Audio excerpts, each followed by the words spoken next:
Focus Retail, le pitch. Notre start-up de la semaine est aussi engagée dans la mode inclusive, la mode responsable. Céline Bosquet, bonjour. Bonjour. Vous êtes fondatrice de CQFD, donc une maison de luxe française. Et toujours à mes côtés est notre experte, Laure Frémicourt. Bonjour Laure. Céline Bosquet, CQFD, pourquoi ce nom et quel est l'ADN de la marque? Alors déjà, c'est un peu particulier pour moi d'être ici parce que j'ai toujours eu envie d'entreprendre, mais c'est sur ce plateau que mon envie d'entreprendre est devenue irrésistible. Comme vous, j'ai eu la chance d'interviewer des entrepreneurs inspirants et inspirantes et j'ai eu envie de changer les choses. Et vous êtes une spécialiste du retail, on peut le dire. Voilà, non, peut-être pas spécialiste, mais en tout cas, ça m'a vraiment donné envie de me lancer et de changer les choses parce que je pense que même à notre petite échelle, on a un rôle à jouer et CQFD est vraiment né d'une quête de sens.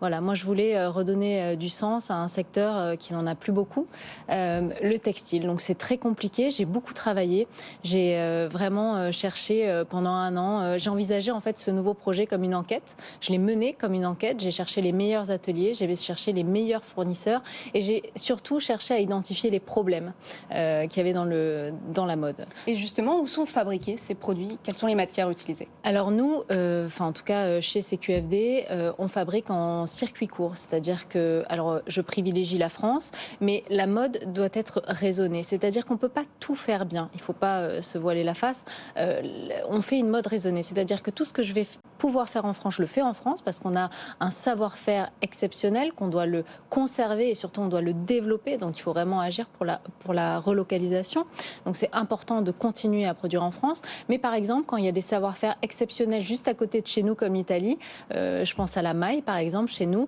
les pulls, je vais les faire en Italie parce que j'ai un petit atelier familial qui travaille exceptionnellement bien et que tout est fait sur place, la filature du fil et le tricotage. Si j'avais voulu faire du greenwashing ou dire voilà, moi je fais tout en France, on est exceptionnel, on fait tout bien, j'aurais rajouté une étape supplémentaire. Donc peut-être que pour le marketing ça m'aurait servi, mais en tout cas la finalité c'est que j'aurais alourdi mon empreinte carbone et j'aurais été plus du tout en cohérence en adéquation avec mes valeurs. Alors la précommande, c'est votre business model, on peut le dire. En quoi c'est un atout pour une marque qui vient de se lancer? Parce qu'aujourd'hui, vous êtes encore une DNVB, donc une Digital Native Vertical Brand, donc c'est une marque qui est uniquement lancée en ligne. Oui, justement, c'est très compliqué, mais la précommande, ça change tout. Ça change tout pour le consommateur, ça change tout pour la marque et ça change tout pour la planète.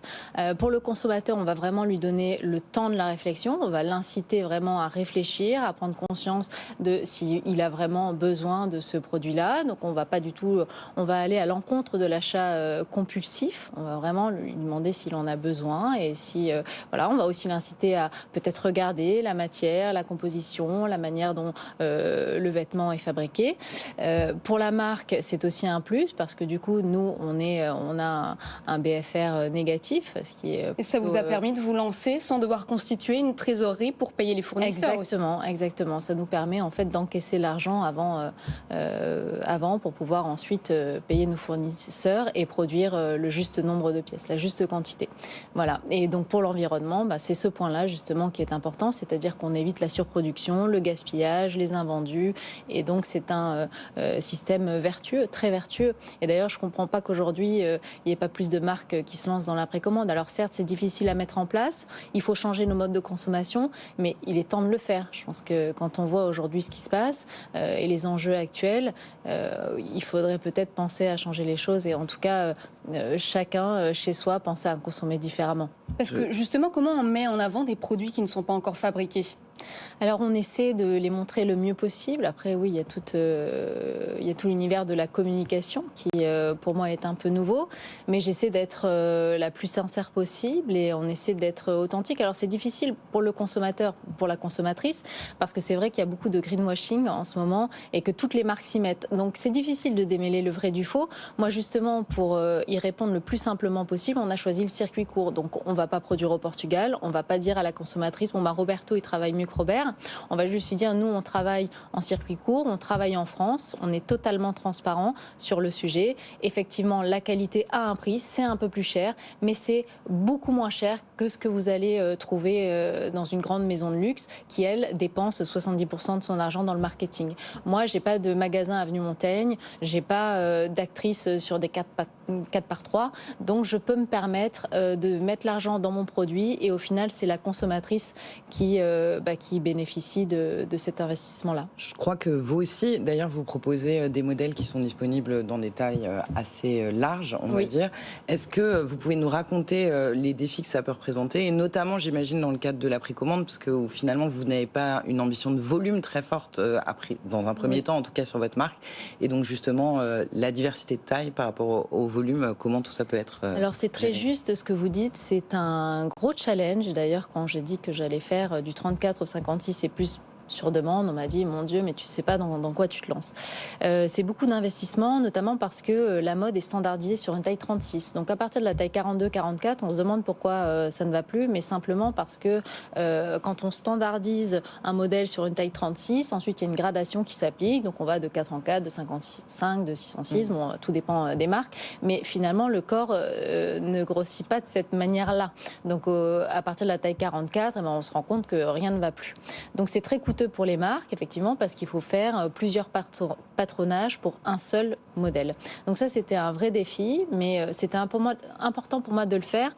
J'ai pas avancé l'inclusivité, je m'en sers pas comme d'un fer de lance. Pour moi, ça ne doit pas être marketing, c'était vraiment une envie de pouvoir proposer mes vêtements à toutes les femmes. J'ai pas envie trop d'en parler parce que pour moi, c'est totalement normal et j'ai toujours trouvé très injuste le fait de pouvoir proposer une marque désirable qu'aux femmes qui font une taille 36 et jusqu'à la taille 42. Merci. Merci, Céline Bosquet. Je pourrais vous en parler des heures. En tout cas, je vous invite, Noémie, à aller sur le site c'est la vie. www.cqfd.com et puis à précommander vos produits. Merci Céline Bosquet. Je rappelle que vous êtes fondatrice donc de la maison de luxe CQFD. On passe au chiffre de la semaine.